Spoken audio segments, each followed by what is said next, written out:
quand la tristesse arrive, je sais tu es là, toujours près de moi. Bonjour, bienvenue à votre émission La Victoire de l'amour. J'espère que vous allez bien cette belle période des fêtes. Noël s'en vient. J'espère que vous aimez Noël. Moi, j'aime toujours fêter cette belle fête. Aujourd'hui, un témoignage tout à fait spécial. J'ai rencontré il y a quelque temps à Paris une productrice de télévision, de télé-réalité, donc une femme d'affaires, qui ne croyait pas en Dieu, ni en rien, ni en l'Église. Et un jour, des amis à elle décident de dire, on va aller faire un tour à Lourdes. Viens-tu faire un tour? Puis elle, en riant, elle m'a dit, je vais y aller. Et pour elle, Lourdes, c'était un peu le Las Vegas des catholiques, des croyants. Elle trouvait ça niaiseux, ça n'avait pas de bon sens. Mais un jour, elle n'avait rien à faire, elle s'est promenée et elle est arrivée devant la grotte. Et là, il s'est passé quelque chose. Vous allez voir, c'est tout un témoignage. Et ensuite, en chanson, ça va bien avec le témoignage de notre invité, Marielle de Vera. Miguel nous fait cette belle chanson Ave Maria. Et comme à toutes les semaines, cette belle chronique avec le père Michel Marie de Paris. Marielle, merci d'être avec nous. Merci de nous recevoir. J'aimerais qu'on recule dans le temps. Quelle était, je pense que vous n'aviez pas la foi du tout avant 2013. Quelle vision vous aviez de ceux qui étaient croyants? Alors déjà, pour moi, la foi, j'ai quand même été élevée en école catholique, mais pour moi, c'était le Père Noël. Ah oui? C'était quand vous aviez une demande à faire extrêmement importante dans votre vie, vous activiez le Père Noël, il y avait le cadeau au pied du sapin ou il n'y était pas. Mais c'est tout en fait. J'avais pas de recul, j'avais pas de réflexion sur ce qu'était Dieu, sur ce qu'était le ciel, sur ce qu'étaient les hommes, tout simplement. Donc mon regard sur les catholiques, du coup, était très sévère. Parce que pour moi, c'était un petit peu comme des personnes enrôlées dans des sectes. Ah oui. Je pensais vraiment que c'était en fait pour alimenter les caisses d'une église assoiffée d'argent. Voilà. Ah oui. Alors, donc du coup, voilà, j'étais très loin d'avoir la foi. Alors, il s'est passé un jour en 2013. Vous allez à Lourdes, mais surtout pas pour prier. Alors, c'est quoi le contexte? Le contexte, c'est que je rejoins des amis artistes de cirque qui eux-mêmes participaient à un pèlerinage, sauf que je ne le savais pas. Ah non? Ils s'étaient bien gardés de me le dire, sinon jamais j'y serais allée. Et donc j'arrive à Lourdes et je suis reçue par un prêtre que j'appelle le Ratchai, parce qu'en langage gitan, en langage des voyageurs, les prêtres sont appelés les Ratchai.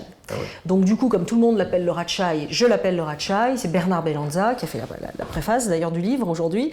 Et je suis tout de suite consternée, parce que je me retrouve en arrivant à Lourdes face à un prêtre, et là je comprends que je ne vais pas rigoler.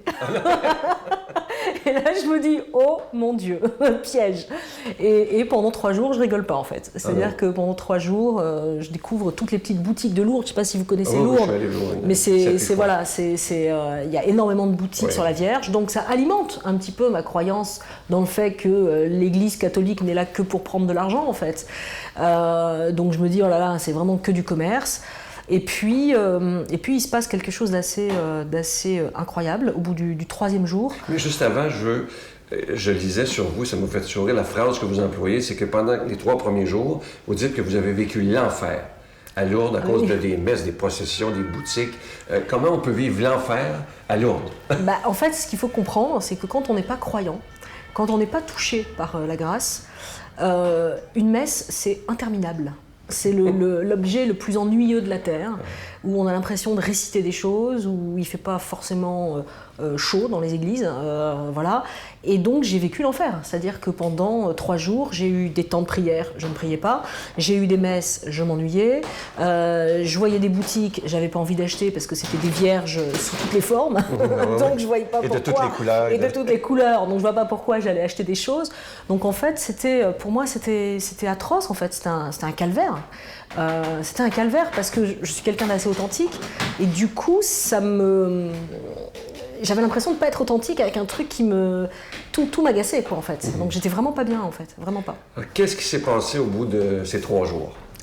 J'en peux plus, je m'éloigne du groupe, je les laisse à leur messe, je les laisse à leur prière et puis je me retrouve face à la grotte, puisque donc je vais me promener. Face à la grotte il y a des bancs. Et donc la grotte des apparitions, où la Vierge est apparue à Bernadette, et je m'assois. Et là j'ai un œil très critique, c'est-à-dire que je regarde cette statue de plâtre, puisque pour moi c'était une statue de plâtre. Et je regarde les gens qui sont autour, et j'ai vraiment un œil critique, où je dis mais les pauvres gens, quoi, ils sont en train de se faire avoir, ils ne se rendent pas compte qu'en fait c'est rien, ils doivent vraiment être dans une détresse pour être là face à cette statue de plâtre. Sauf qu'à ce moment-là, il m'arrive un phénomène un peu particulier. Je suis frappée par des questions.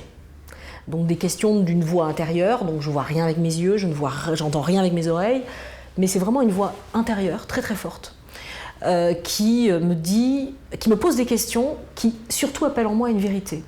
Et cette vérité, je suis incapable d'y répondre puisque je n'y ai pas réfléchi depuis plus d'une vingtaine d'années. Et cette vérité, donc ces questions, c'est quoi la vie ? C'est quoi la mort ? C'est quoi l'amour ? Qu'as-tu fait de ta vie ? Que fais-tu pour les autres ? Et à ce moment-là... C'est confrontant, hein ? C'est un petit peu dérangeant, puisque je ne savais répondre en fait à aucune de ces questions. Donc je me rends tellement compte qu'en moi c'est le vide absolu, que je me sens tellement mal face à ces questions auxquelles je ne peux me soustraire et auxquelles je ne peux répondre, que j'ai vraiment envie que ça se finisse. À ce moment-là, je m'aperçois que ça fait quand même 45 minutes que j'y suis, et que j'ai perdu complètement la notion du temps en fait. Et à ce moment-là, j'ai une voix, enfin toujours la même, cette voix intérieure qui me dit « Tu dois créer un groupe de foi pour les médias. » Et puis, plus rien. Débrouille-toi, Paulette. Avez-vous pensé que vous étiez folle à ce moment-là? Après. Après? mais sur le moment, en fait, vous êtes tellement bouleversé, parce que je ne comprenais pas ce qui venait de m'arriver, très, très, très clairement. Et donc, du coup, d'ailleurs, pour le faire s'arrêter vraiment, parce que j'avais peur que ça reprenne, je dis ok, bon, ben, je suis journaliste, ici il y a eu des soi-disant apparitions de la Vierge, bon ben ok, je vous promets, je vais enquêter, puis après on verra. Le groupe de foi, le machin, on verra. Parce que pour moi, le groupe de foi, c'était la chose la plus atroce qu'ils puissent me demander. C'était le rappel de toute mon enfance scolarisée en école catho. Et c'était, j'imaginais des vieilles salles de classe avec la craie, des discours ennuyeux, tous ces discours auxquels je n'ai jamais vraiment adhéré. Donc, et puis dans mon métier, j'étais productrice de télé et notamment de télé-réalité. Aller dire à vos collègues, au fait, tu veux pas faire partie d'un groupe de foi ? C'était pour moi très très compliqué. Donc en fait, ma démarche, vraiment en rentrant sur Paris, donc j'étais obnubilée par ça. Et tout mon retour à Paris était de me dire, mais comment je vais m'y prendre ? Comment je peux enquêter déjà sur ce truc improbable qui sont les apparitions de la Vierge, et comment je peux parler à mes collègues d'un truc auquel moi-même je ne crois pas. Ce que je savais, ce dont j'étais sûre, c'est ce qui m'était arrivé. Ça, je savais que je n'avais pas inventé, je savais que j'espère, je ne suis pas totalement folle, et j'ai commencé aussi à me renseigner sur ce phénomène, et je me suis rendu compte qu'en fait j'étais frappée par une chose, qui s'appelle une conversion, et que ce que j'ai vécu moi, et c'est vraiment aussi ce que je tiens à dire, des milliers de gens le vivent à Lourdes. C'est-à-dire je ne suis pas une exception. C'est-à-dire qu'il y a plein de personnes qui viennent à Lourdes et qui sont converties. Et moi j'ai fait partie du lot, c'est juste ça moi dont je veux témoigner. Voilà. Et qu'est-ce que, bon, comme vous êtes journaliste, vous avez enquêté, et j'aimerais, vu qu'on a du temps, parce que peut-être plein de gens qui ne connaissent pas l'histoire de Lourdes, qu'est-ce que vous avez découvert? J'ai déjà découvert que la Vierge n'apparaissait pas une fois au hasard des rues. C'est-à-dire que la Vierge vient plusieurs fois, à chacune de ses apparitions. C'est très rare en fait quand elle vient qu'une seule fois. Elle donne des rendez-vous, et à chaque fois qu'elle apparaît, elle fait avancer le débat. C'est-à-dire qu'à chaque fois, ce sont des phrases différentes, ce sont des objectifs différents. Et le dénominateur commun, peut-être, de toutes ces apparitions, c'est la prière du chapelet. Et ce chapelet qui est fait de petites boules de bois, et moi au début, le rosaire, je ne savais pas ce que c'était par exemple. Ah non ? C'est-à-dire que c'est ça que les catholiques, les croyants ne s'en rendent pas compte, c'est qu'il y a aussi tout un vocabulaire qui doit être appris par les non-croyants. Et le rosaire, moi j'ai cherché partout, on me disait mais qu'est-ce que c'est que ce rosaire, c'est quoi? Donc après j'ai découvert que c'était le chapelet, et c'est vrai que la Vierge, à chaque fois qu'elle apparaît, insiste sur la conversion des pécheurs, sur la prière du chapelet. Et ça se fait qu'il y ait plein de rendez-vous dans les apparitions de Lourdes, à la Salette, à Fatima. Ça déjà c'est perturbant, parce que vous vous dites, ils n'ont pas cru voir quelque chose. Ils ont vu quelque chose. Ouais. Et après, moi, l'analyse vraiment que j'ai faite sur toutes ces apparitions, c'est que si les faits, si les événements sont surnaturels, les faits, eux, sont réels. À Fatima, il y a 3 petits pastoureaux qui disent avoir vu la Vierge. Ça, on ne peut pas prouver aujourd'hui si c'est vrai ou si c'est faux. En revanche, ce qu'on peut dire, c'est qu'il y avait 70 000 personnes le jour du miracle du soleil. Ce qu'on peut dire, c'est qu'il y a eu des articles de presse qui sont sortis dessus. Ce qu'on peut dire sur Lourdes, c'est qu'il y a des déclarations de gendarmerie tellement épaisses que ça en a fait l'objet d'un livre sur toutes les déclarations de gendarmerie de Lourdes pendant le phénomène. Ben, c'était Bernadette perturbée, parce que d'un coup, il y avait une affluence de gens en fait, qui embouchaient les routes, les chemins. Le préfet était dépassé, il n'y avait pas assez de policiers et de gendarmes sur Lourdes pour gérer tout ça, donc il l'appelait la folle. Et ça ne servait pas l'Église, finalement, à l'époque. Mais même aujourd'hui, je pense que la Vierge n'est pas forcément tendre non plus avec l'Église. Elle n'est pas tendre avec les prêtres à la Salette. Donc, et parce que... Je ne me permets pas de résumer le message de la Vierge, je suis personne pour le faire, mais en clair quand même, ce qu'elle dit, c'est que dans l'Église, tous les hommes ne sont pas saints, et que ceux-là font beaucoup de mal, en fait, au cœur de l'Église. On le vit beaucoup présentement. Et on le vit beaucoup au présent. En fait, moi je pense que le message de la Salette est en train de résonner particulièrement de nos jours. Ah oui? La Salette, c'est en quelle année, ça? Je ne vais pas vous dire de bêtises, 1858, me semble-t-il. Voilà. Ouais. Qu'est-ce que ça a ensuite changé en vous, concrètement? Tout. Ah oui. C'est-à-dire que quand vous devenez croyant, toute votre vision de la vie et des gens et des choses qui vous entourent et des choses qui font votre planning, votre vie, est complètement chamboulée. C'est-à-dire que ce qui était important ne l'est plus du tout, ce qui était superficiel devient important. Mon travail, tout ça, c'était le truc qui faisait ma vie. Et du jour au lendemain, en fait, mon travail, je m'en fous. Et ce qui est important, c'est au contraire de prendre du temps à la prière. C'est une notion que je ne comprenais pas non plus, la prière, parler dans le vide, je ne comprenais pas à quoi ça pouvait servir. Et ce que je dis aussi dans le livre, c'est que j'aimerais beaucoup qu'il y ait des scientifiques qui s'intéressent en fait au phénomène de la prière. Parce que moi, j'aimerais vraiment beaucoup qu'on m'explique pourquoi, quand vous priez et que vous demandez quelque chose, à peu près 15 jours après, ça vous revient, mais d'une façon extrêmement naturelle. Ça, c'est quand même... Tous les croyants qui disent ça, moi je l'ai prouvé très souvent dans ma vie depuis, j'aimerais bien qu'on s'intéresse à ça quand même. Parce que c'est peut-être immatériel, mais ça existe. Ouais. Donc voilà, donc en fait, le fait de croire change tout. Et le fait de croire, moi, m'a donné en fait une confiance en la vie insolente. C'est-à-dire que là où je pouvais avoir un stress, là où je pouvais avoir peur d'affronter des événements, du jour au lendemain, je me dis, c'est pas grave. Advienne que pourra. Si ça se passe comme ça, c'est que ça devait se passer comme ça. Un lâcher-prise, là. Non, pas le lâcher-prise. La confiance en l'autre, ce qui n'est pas pareil. C'est pas pareil. Le lâcher-prise, ça peut être aussi... ça peut induire le je m'en foutisme. Non, pas du tout. C'est parce que c'est quelque chose qui vous tient à cœur. Non, la foi, c'est vraiment quelque chose qui vous porte. Mais c'est comme un binôme qui va fonctionner l'un imbriqué dans l'autre. Et moi, c'est vraiment comme ça que je vis ma foi aujourd'hui. Et est-ce que cette rencontre avec la Vierge vous a mené vers Jésus? Parce que c'est le but, hein? Alors, très difficilement au début.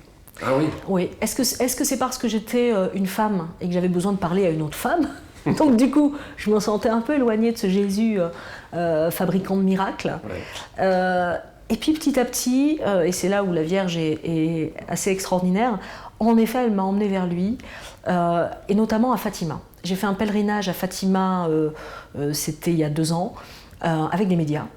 Et puisque le but vraiment, c'est d'emmener aussi les médias à ouvrir leur cœur, à aller plus vers la transparence, vers la vérité. Aussi, hein. Voilà.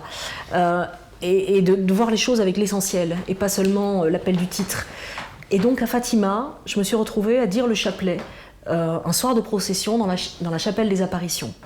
Et donc, et je me souviens très bien, il y avait la statue de la Vierge dans laquelle il y a la balle de Jean-Paul II, puis il y avait la statue de Jésus. Et à ce moment-là, moi je me souviens m'être retournée et dire à Jésus, allez, c'est bon, on fait la paix.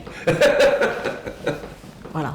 C'est magnifique. Écoutez, j'aurais parlé des heures avec vous, mais je vais inviter les gens à lire votre livre. Faites-vous ce cadeau-là. Il s'agit de la télé-réalité Lourdes, Marie et moi, de Marielle Desvéras. C'est aux éditions Mediapol. Il est disponible au Québec. Merci de tout cœur. Merci à vous. Merci.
benedicta tu in mulieribus, et benedictus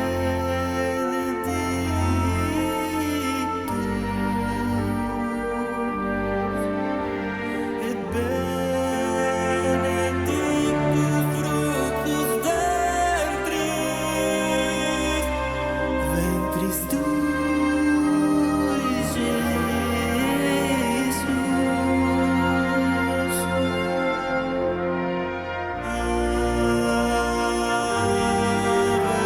Jesus.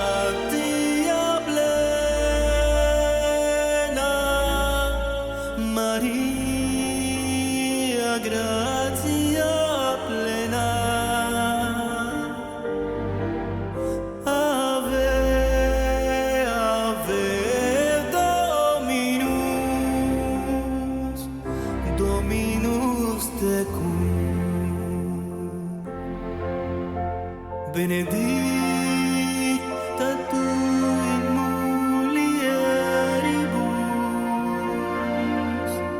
et benedictus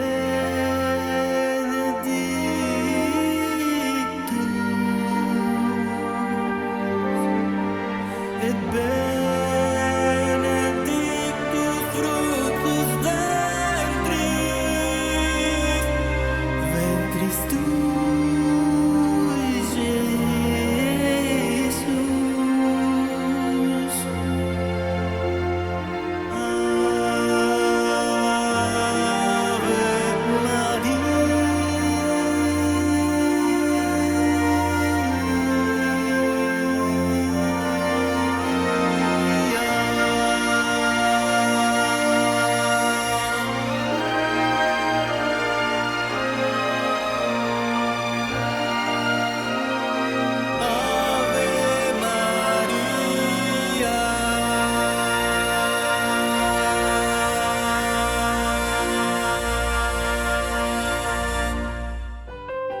Notre Père qui es aux cieux, que ton nom soit sanctifié, que ton règne vienne, que ta volonté soit faite sur la terre comme au ciel. Donne-nous aujourd'hui notre pain de ce jour. Pardonne-nous nos offenses comme nous pardonnons à ceux qui nous ont offensés.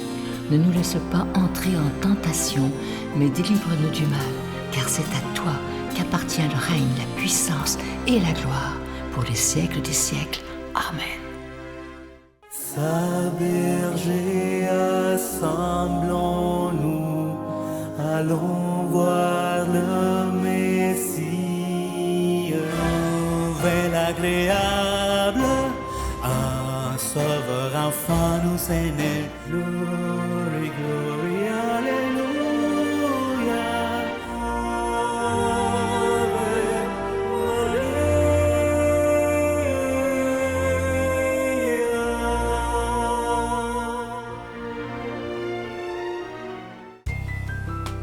La Victoire de l'amour vous invite à venir vivre des moments inoubliables en Italie en compagnie du père Michel Marie, Miguel Padilla, Brigitte Bédard et la participation occasionnelle de Sylvain Charon. Nous visiterons Venise, Vérone, Pise, Florence, Assise, Tivoli et Rome, la ville éternelle. Célébration eucharistique avec le père Michel Marie. Nous assisterons aussi à l'audience générale avec le pape François au Vatican du 1er au 13 juin 2019. Information 514-288-6077 ou sans frais 1-800-465-3255.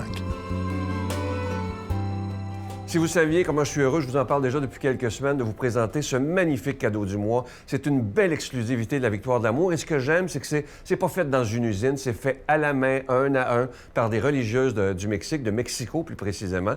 Et ces religieuses sont tellement contentes, ils travaillent souvent avec nous, parce qu'avec les sous qu'on leur envoie, eux peuvent aider des enfants qui sont plus démunis. Et surtout en cette période de Noël, c'est sûr que c'est très apprécié. Alors, vous voyez le bracelet, il veut dire quelque chose. Alors, je vous donne un exemple. Vous voyez l'explication à l'écran. Les 12 grains qui sont plus foncés, ça représente les 12 apôtres de Jésus et ainsi de suite. Alors, vous avez vraiment la vie de Jésus au complet racontée dans un bracelet. Il y a aussi, évidemment, toujours l'ange de Noël qui est disponible. Et je vous rappelle que ces objets sont déjà bénis. Je vous donne l'adresse. La Victoire de l'amour, casier postal 120, succursale Boucherville à Boucherville, le J4B 5E6, je vous la redonne. La Victoire de l'amour, casier postal 120, succursale Boucherville à Boucherville, le J4B 5E6. Également par téléphone, par carte de crédit, du lundi au vendredi, de 8h30 à 16h30, dans le 514-523-4433, 523-4433 ou sans frais, le 1-888-811-9291, 1-888-811-9291 et aussi sur notre site Internet. C'est un moyen très rapide et efficace et surtout sécuritaire de faire votre don, le www.lavictoiredelamour.org. Je vous rappelle ce magnifique cadeau du mois, la vie de Jésus racontée dans un bracelet. Je vous rappelle qu'il est fait à la main. Et évidemment, je peux prendre le temps de vous remercier de tout mon cœur de votre offrande spéciale de Noël. Merci de votre grande générosité.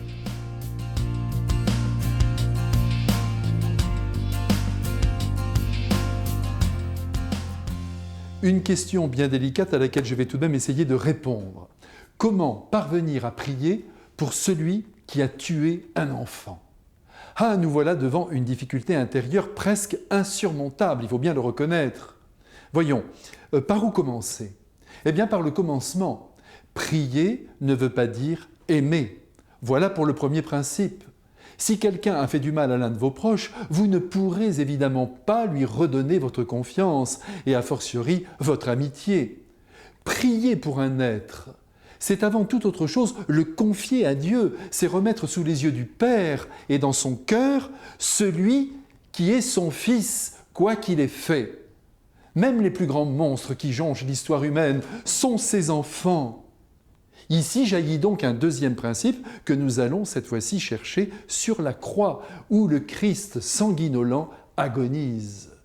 Souvenez-vous de la parole, que dis-je, de la prière qu'il prononça alors. « Père, pardonne-leur, ils ne savent pas ce qu'ils font. » Et en effet, ceux qui tuent ne savent pas ce qu'ils font.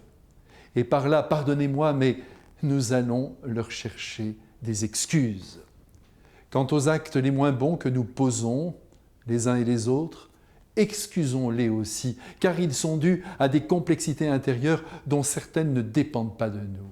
Et oui, c'est ainsi. Prier pour un criminel, c'est un sommet d'humanité, j'en conviens, mais il faut le faire. Peut-être les dents serrées, avec une douleur et même une hargne qui demeure au creux du ventre. Et Dieu, Père de tous les hommes, en sera touché. Dernièrement, j'ai rencontré une famille admirable dont la maman a été assassinée sauvagement à coups de couteau par un jeune homme qui avait perdu complètement la raison.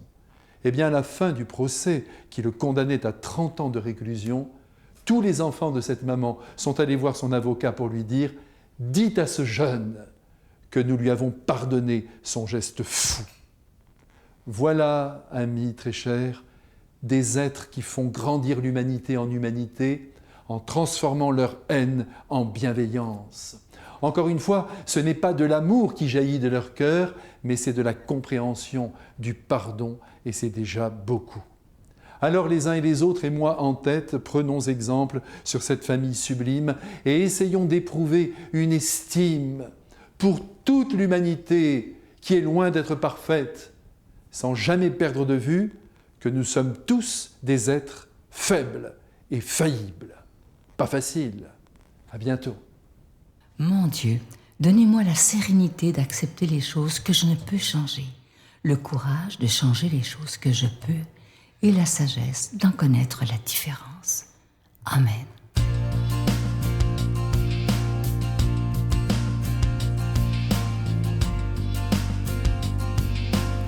Aujourd'hui, dans l'émission, on a eu un témoignage assez exceptionnel qui nous montre... Tout d'abord, je voulais vous dire, normalement, je lis la parole de l'Évangile. Aujourd'hui, j'ai moins de temps, mais comme la vie de notre invité est l'Évangile pur, j'ai le goût de partager avec vous ce que j'ai ressenti pour montrer la puissance de Dieu. Aujourd'hui, notre invitée nous disait qu'elle était athée, elle ne croyait en rien, et tout à coup, à la grotte, quelque chose s'est passé, sa vie a été bouleversée, et elle dit même dans son témoignage que c'est devenu le centre de sa vie. Dieu est devenu, et Marie, le roi et la reine de son cœur. Ça veut dire que vous qui êtes à la maison, peut-être que vous écoutez aujourd'hui par hasard, je ne crois pas au hasard. Il y a tellement de gens qui ont écouté cette émission, qui pensaient au suicide, qui pensaient qu'il y avait des idées noires, et tout à coup est arrivée une parole, une espérance, et des gens, si vous saviez les témoignages que je reçois de gens qui disent « ce hasard, il était voulu par Dieu, parce que grâce à la victoire de l'amour, je suis encore vivant ». Et si vous saviez comment ça me touche, tous ces témoignages-là. Aujourd'hui, en écoutant ce beau témoignage, j'ai le goût qu'on se donne un défi à vous et à moi, pour l'année qui finit, mais pour l'année 2019. C'est un jeune qui nous a écrit au bureau et j'ai trouvé son idée tellement belle que je veux qu'on puisse le vivre ensemble. Si on décidait, vous et moi, on est peut-être 250-300 000 aujourd'hui qui écoutent, si on décidait ensemble que tous les vendredis à 15 heures, que vous soyez au Québec, ce sera 15 heures, en Europe, vous le faites à 15 heures aussi, parce que je sais qu'il y a beaucoup d'Européens qui écoutent, on dise tous les vendredis, c'est un beau défi ça, un Notre Père et un Je vous salue Marie. Alors imaginez si tous ensemble, à 15 heures, tous les vendredis, même si vous êtes au travail, vous pouvez le dire intérieurement. Parce que Jésus nous dit, là où 2 ou 3 seront réunis en mon nom, je serai là au milieu d'eux. Alors imaginez si nous, la victoire de l'amour, on est 250 000, si on décide de dire tous les vendredis, je prends le temps de dire avec mon cœur un Notre Père bien senti et un Je vous salue Marie, simplement pour que la paix puisse arriver dans notre monde, qu'elle puisse arriver dans notre cœur aussi et qu'elle puisse arriver avec toutes les personnes que nous côtoyons. Moi, je vous dis, une simple prière peut changer le monde et je vais vous en parler souvent. Je demande au Seigneur de nous bénir, au nom du Père, du Fils et du Saint-Esprit. Amen. Je vous salue Marie, pleine de grâce. Le Seigneur est avec vous. Vous êtes bénie entre toutes les femmes, et Jésus, le fruit de vos entrailles, est béni. Sainte Marie, Mère de Dieu, priez pour nous pauvres pécheurs, maintenant et à l'heure de notre mort. Amen.